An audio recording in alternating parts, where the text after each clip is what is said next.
जय श्री कृष्णा। राधे राधे। आज पूर्णिमा के दिन आप रसपान करेंगे श्री सत्यनारायण भगवान की कथा और आरती का। ओम श्री गणेशाय नमः। श्री सत्यनारायण व्रत कथा प्रथम अध्याय प्रारंभ। एक समय की बात है, नैमिषारण्य तीर्थ में शौनकादि 88,000 ऋषियों ने श्री सूत जी से पूछा, हे प्रभु, इस कलयुग में वेद विद्या रहित मनुष्यों को प्रभु भक्ति किस प्रकार मिल सकती है तथा उनका उद्धार कैसे होगा। हे मुनिश्रेष्ठ, कोई ऐसा तप बताइए जिससे थोड़े समय में ही पुण्य मिले और मनवांछित फल भी मिल जाए। इस प्रकार की कथा सुनने की हमारी इच्छा है। सर्वशास्त्रों के ज्ञाता सूत जी बोले, हे वैष्णवों में पूज्य, आप सभी ने प्राणियों के हित की बात पूछी है, इसलिए मैं एक ऐसे श्रेष्ठ व्रत को आप लोगों को बताऊंगा जिसे नारद जी ने श्री लक्ष्मी नारायण से पूछा था और लक्ष्मीपति ने मुनि श्रेष्ठ नारद जी से कहा था। आप सब इसे ध्यान से सुनिए। एक समय की बात है, योगीराज नारद जी दूसरों के हित की इच्छा के लिए अनेकों लोकों में घूमते हुए मृत्यु लोक में आ पहुंचे। यहाँ उन्होंने अनेक योनियों में जन्मे प्रायः सभी मनुष्यों को अपने कर्मों द्वारा अनेकों दुखों से पीड़ित देखा। उनका दुख देखकर नारद जी सोचने लगे कि कैसा यत्न किया जाए जिसके करने से निश्चित रूप से मानव के दुखों का अंत हो जाए। इसी विचार पर मनन करते हुए वह विष्णु लोक में गए।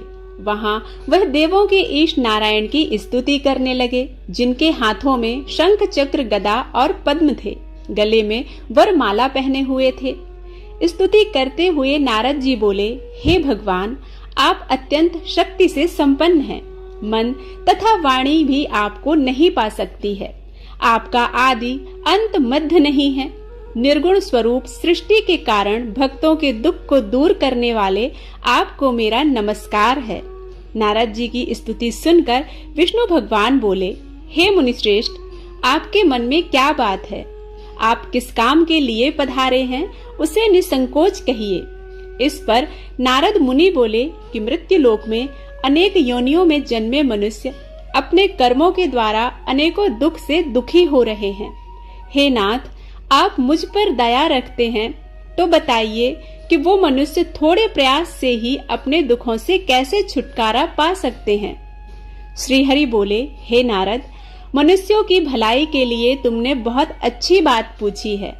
जिसके करने से मनुष्य मोह से छूट जाता है, वह बात मैं तुमसे कहता हूँ, उसे सुनो। स्वर्ग लोक व मृत्यु लोक में एक दुर्लभ उत्तम व्रत है जो पुण्य देने वाला है। आज प्रेम वश मैं उसे तुमसे कहता हूँ। श्री सत्यनारायण भगवान का यह व्रत अच्छी तरह विधि विधान पूर्वक करके मनुष्य तुरंत ही यहाँ सुख भोग कर मरने पर मोक्ष को प्राप्त होता है। श्री हरि के वचन सुनकर नारद जी बोले कि उस व्रत का क्या फल है और उसका विधान क्या है। यह व्रत किसने किया था? इस व्रत को किस दिन करना चाहिए? सभी कुछ विस्तार से बताइए। नारद जी की बात सुनकर श्री हरि बोले, दुख व शोक को दूर करने वाला, यह सभी स्थानों पर विजय दिलाने वाला, मानव को भक्ति व श्रद्धा के साथ शाम को श्री सत्यनारायण की पूजा धर्म परायण होकर ब्राह्मणों और बंधुओं के साथ करनी चाहिए। भक्ति भाव से ही नैवेद्य, केले का फल, घी, दूध, गेहूं का आटा सवाया ले। गेहूं के स्थान पर साठी का आटा, शक्कर तथा गुड़ लेकर सभी भक्षण योग्य पदार्थों को मिलाकर भगवान का भोग लगाएं। ब्राह्मणों सहित बंधु बांधवों को भी भोजन कराएं। इसके बाद स्वयं भोजन ग्रहण करें। भजन कीर्तन के साथ भगवान की भक्ति में लीन हो जाएं। इस तरह से सत्यनारायण भगवान का यह व्रत करने पर मनुष्य की सारी इच्छाएं निश्चित रूप से पूरी होती हैं। इस कलिकाल अर्थात कलयुग में मृत्यु लोक में मोक्ष का यही एक सरल उपाय बताया गया है। इति श्री सत्यनारायण व्रत कथा प्रथम अध्याय संपूर्ण। श्रीमन्नारायण नारायण नारायण भजमन नारायण नारायण नारायण। श्री सत्यनारायण भगवान की जय। श्री सत्यनारायण व्रत कथा द्वितीय अध्याय प्रारंभ। सूत जी बोले, हे ऋषियों, जिसने पहले समय में इस व्रत को किया था उसका इतिहास कहता हूँ, ध्यान से सुनो। सुंदर काशीपुरी नगरी में एक अत्यंत निर्धन ब्राह्मण रहता था। भूख प्यास से परेशान वह धरती पर घूमता रहता था।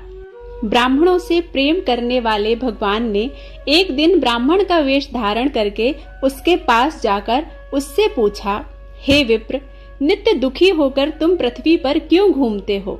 दीन ब्राह्मण बोला, मैं निर्धन हूँ, भिक्षा के लिए धरती पर इधर उधर घूमता हूँ। हे भगवान, यदि आप इसका कोई उपाय जानते हैं तो कृपया बताएं।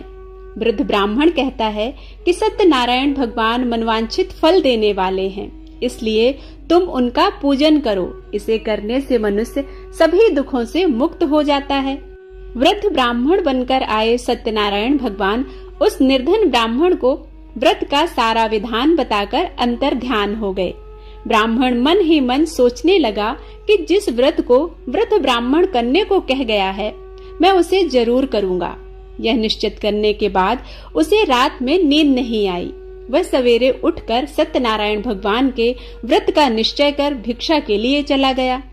उस दिन निर्धन ब्राह्मण को भिक्षा में बहुत सा धन मिला, जिससे उसने बंधु बांधवों के साथ मिलकर श्री सत्यनारायण भगवान का व्रत संपन्न किया।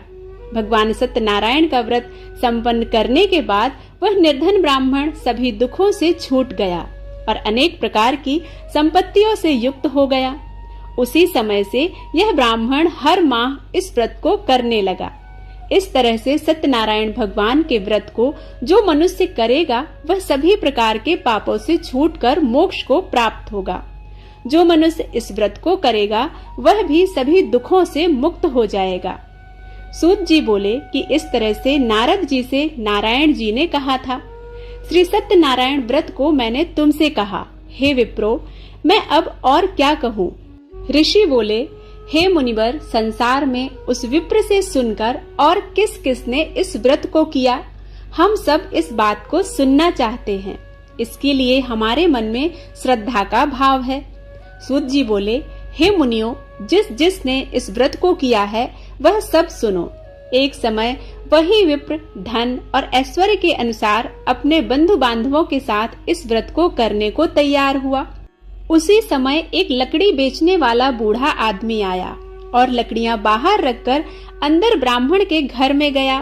प्यास से दुखी वह लकड़हारा उनको व्रत करते देख विप्र को नमस्कार कर पूछने लगा कि आप यह क्या कर रहे हैं तथा इसे करने से क्या फल मिलेगा, कृपया मुझे भी बताइए।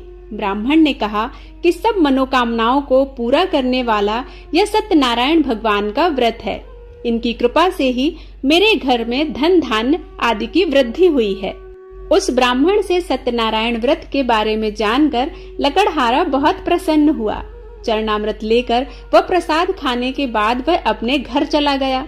लकड़हारे ने अपने मन में संकल्प किया कि आज लकड़ी बेचने से जो धन मिलेगा उसी से श्री सत्यनारायण भगवान का उत्तम व्रत करूंगा। मन में इस विचार को लेकर बूढ़ा आदमी सिर पर लकड़ियां रखकर उस नगर में बेचने गया जहां धनी लोग ज्यादा रहते थे। उस नगर में उसे अपनी लकड़ियों के दाम पहले से 4 गुना अधिक मिले। बूढ़ा प्रसन्नता के साथ दाम लेकर केले, शक्कर, घी, दूध, दही और गेहूं का आटा लेकर सत्यनारायण भगवान के व्रत की अन्य सामग्रियां लेकर अपने घर गया। वहां उसने अपने बंधु बांधवों को बुलाकर विधि विधान से सत्यनारायण भगवान का पूजन और व्रत किया। इस व्रत के प्रभाव से वह बूढ़ा लकड़हारा धन पुत्र आदि से युक्त होकर संसार के समस्त सुख भोग कर अंत काल में बैकुंठ धाम चला गया। इति श्री सत्यनारायण व्रत कथा 2 अध्याय संपूर्ण। श्रीमन नारायण नारायण नारायण भजमन नारायण नारायण नारायण। श्री सत्यनारायण भगवान की जय। श्री सत्यनारायण भगवान व्रत कथा 3 अध्याय प्रारंभ। सूत जी बोले, हे श्रेष्ठ मुनियों, अब आगे की कथा कहता हूँ। पहले समय में उल्लकामुख नाम का एक बुद्धिमान राजा था। वह सत्यवक्ता जितेंद्रिय था।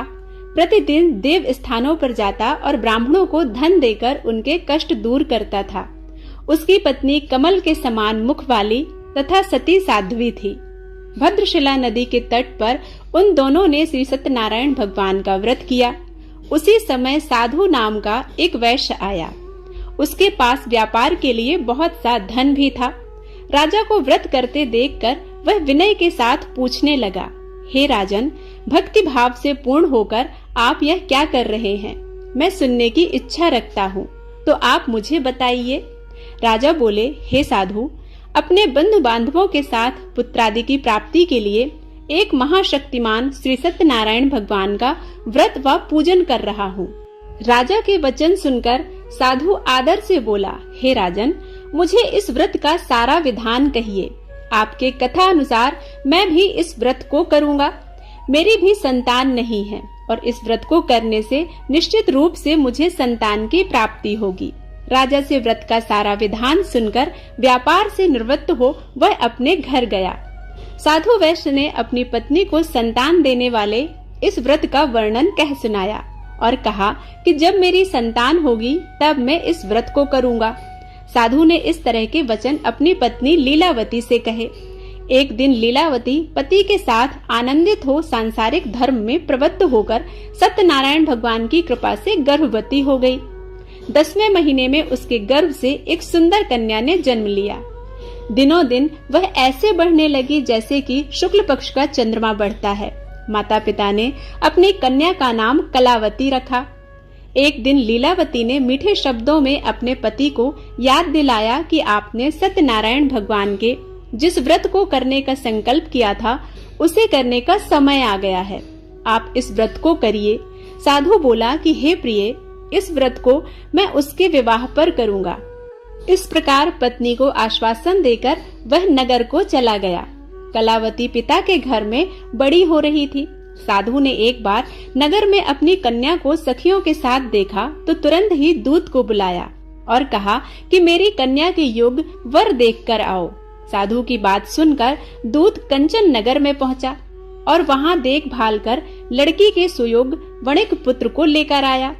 सुयोग्य लड़के को देख साधु ने बंधु बांधवों को बुलाकर अपनी पुत्री का विवाह कर दिया। लेकिन दुर्भाग्य की बात ये थी कि साधु ने अभी भी श्री सत्यनारायण भगवान का व्रत नहीं किया था।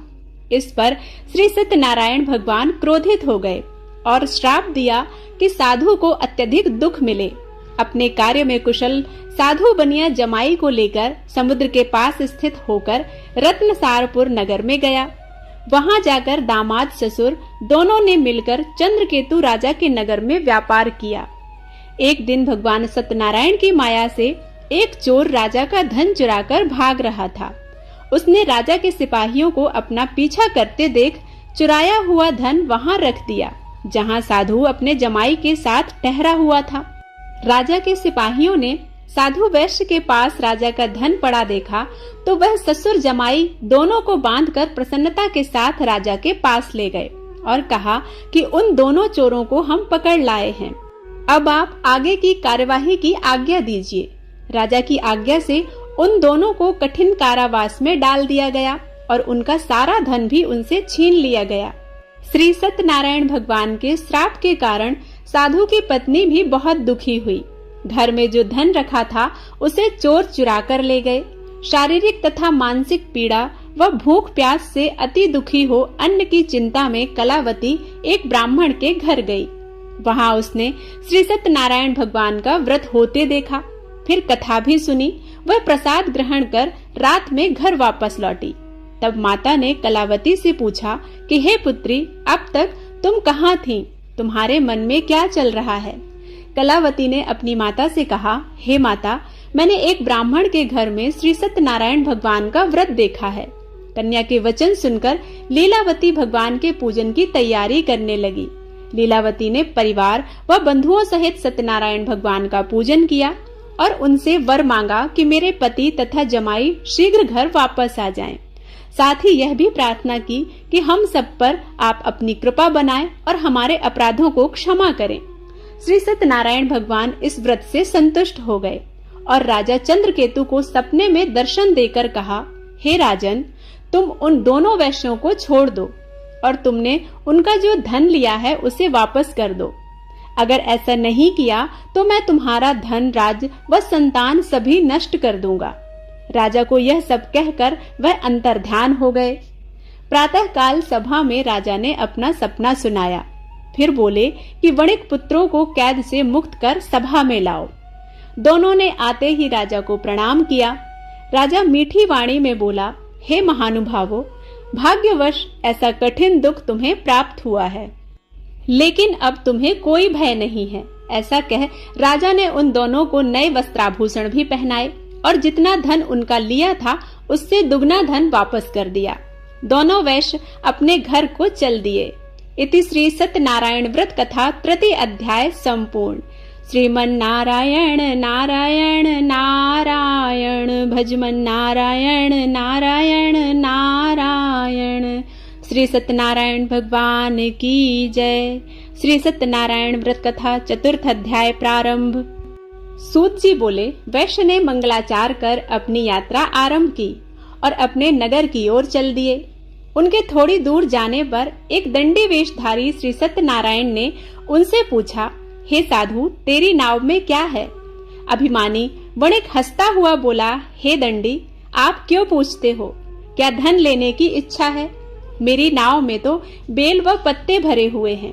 वैश्य के कठोर वचन सुनकर भगवान बोले, तुम्हारा वचन सत्य हो। दंडी ऐसे वचन कह वहां से दूर चले गए।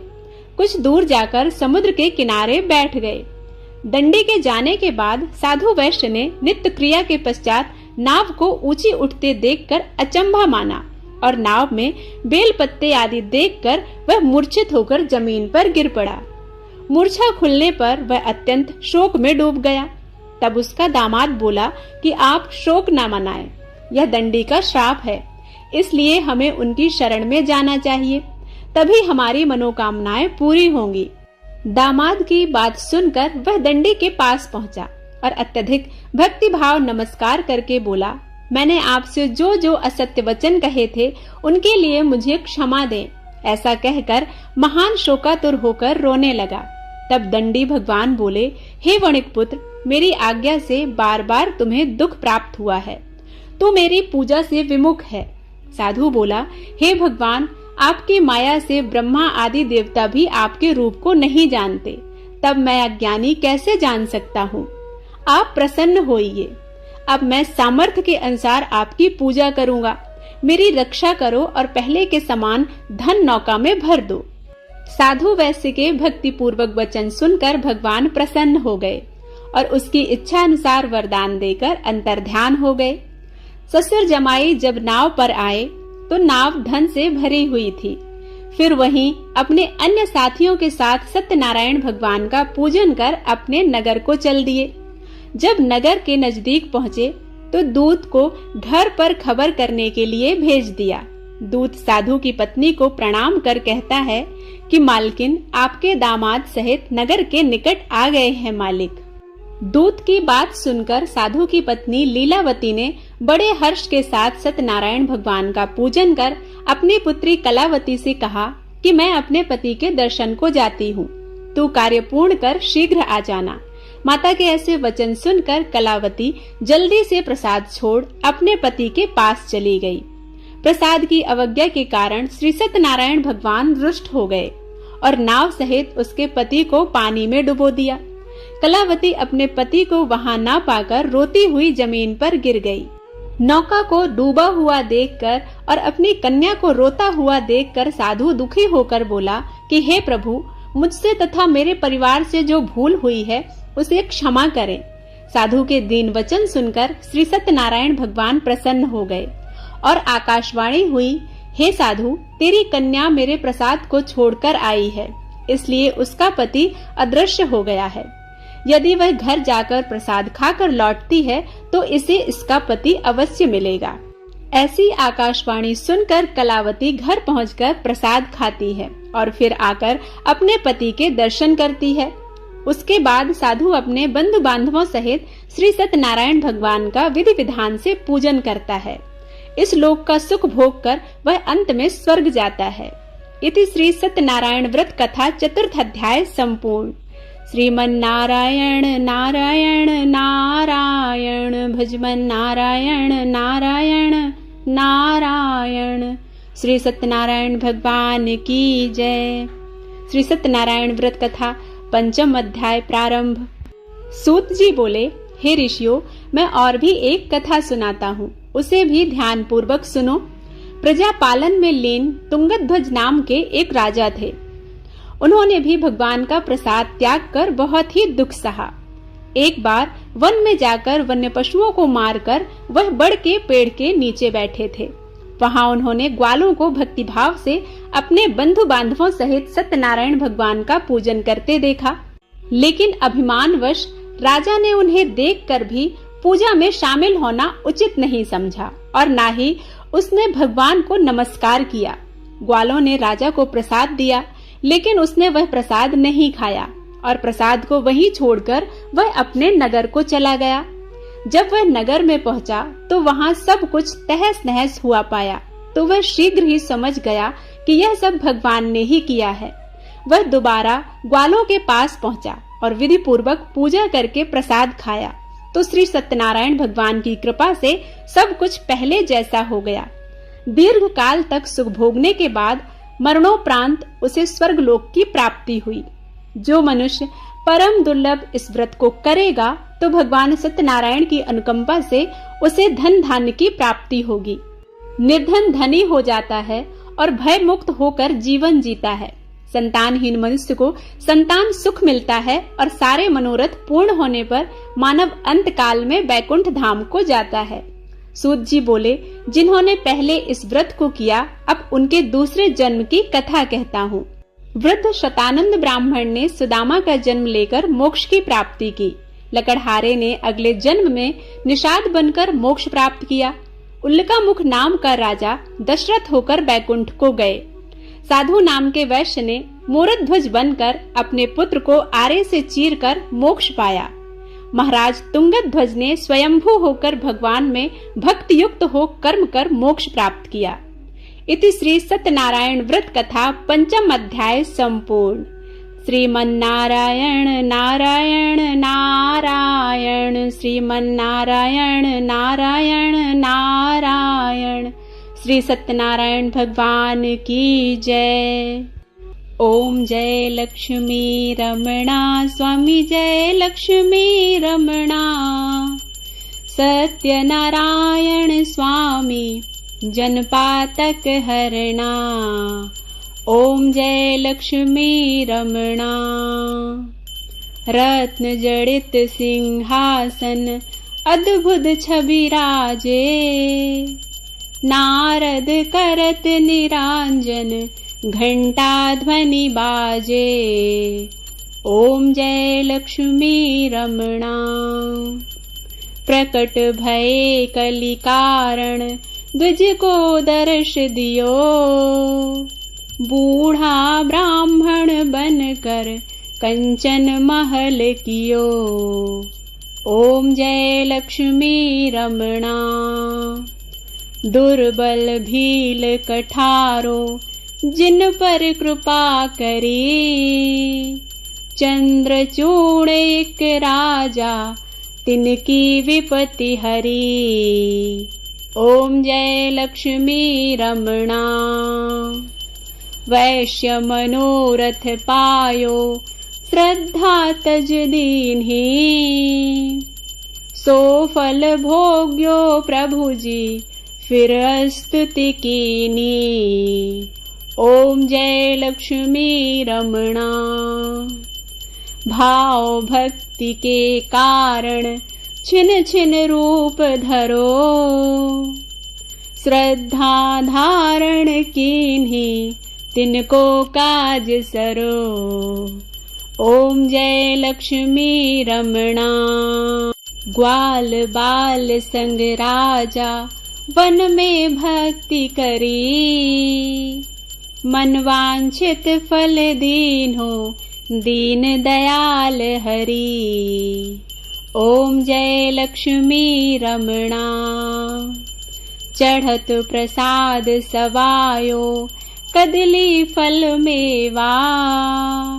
धूप दीप तुलसी से, राजी सत्य देवा। ओम जय लक्ष्मी रमणा। श्री सत्यनारायण जी की आरती जो कोई नर गावे, रिद्धि सिद्धि सुख संपत्ति सहज रूप पावे। ओम जय लक्ष्मी रमणा, ओम जय लक्ष्मी रमणा, स्वामी जय लक्ष्मी रमणा। सत्यनारायण स्वामी जनपातक हरणा। ओम जय लक्ष्मी रमणा। बोलो श्री सत्यनारायण भगवान की जय। उम्मीद करती हूँ यह वीडियो आप सभी को पसंद आया होगा। यदि पसंद आता है तो लाइक जरूर कीजिएगा। कमेंट बॉक्स में श्री सत्यनारायण भगवान की जय जरूर लिखिएगा।